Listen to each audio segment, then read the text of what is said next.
কোরআনকে যদি কেউ প্রশ্ন করে, হে কোরআন, তুমি কার মাধ্যমে দুনিয়াতে আগমন করেছ? আল্লাহ পাক রব্বুল আলামিন কোরআন থেকে জবাব দিয়ে বলতেছে, নাযালা বিহির রূহুল আমিন। আল্লাহু আকবার। আর একটু জবান খুলে বলেন আল্লাহু আকবার।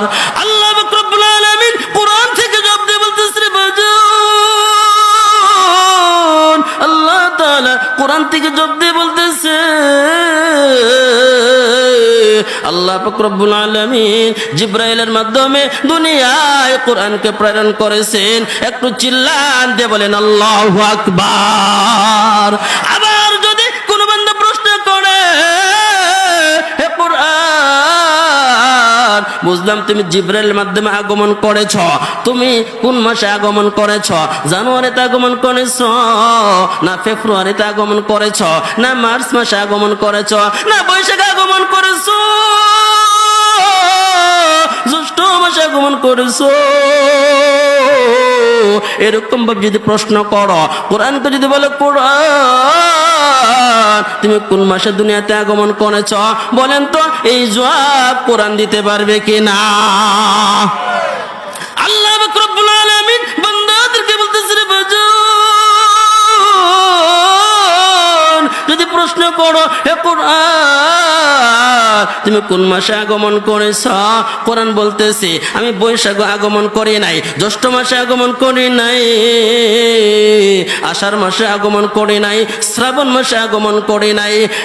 কোরআন তার ভাষায় বলতেছে, আমি জানুয়ারিতে আগমন করি নাই, ফেব্রুয়ারিতে আগমন করি নাই।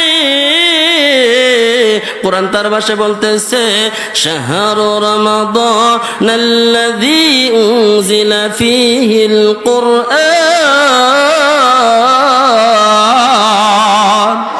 কোরআন তার ভাষায় বলতেছে, আমি রমজান মাসে আগমন করেছি।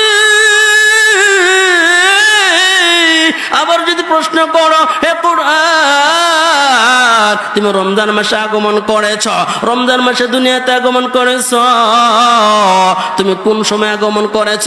দিনের বেলা এসেছো না রাত্রের বেলা এসেছ? এই কথাটাও প্রশ্ন হয় কিনা?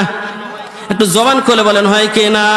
কোরআন তার ভাষায় বলতেছে, এই প্রশ্ন যদি করো, কোন সময় আগমন করেছ? দিনের বেলা এসেছ না রাত্রে বেলা এসেছ? কোরআন তার ভাষায় বলতেছে, ইন্না আনজালনাহু ফি লাইলাতিল কদর। একটু চিল্লান দিয়ে বলেন আল্লাহু আকবার। আল্লাহ পাক রব্বুল আলামিন কোরআন থেকে জবাব দিয়ে বলতেছে, বাজান, আল্লাহ তাআলা কোরআনকে রমজান মাসে আগমন করেছে, লাইলাতুল কদরে রাত্রের বেলা আগমন করাইছে। সুবহানাল্লাহ। আবার যদি প্রশ্ন করে, কোরআন, তুমি যে রাত্রে আগমন করেছ, ওই রাত্রের মূল্য কেমন, ওই রাত্রের সম্মান কেমন, বলেন তো এই কথাটাও প্রশ্ন হয় কিনা? আপনাদের কষ্ট হইতেছে।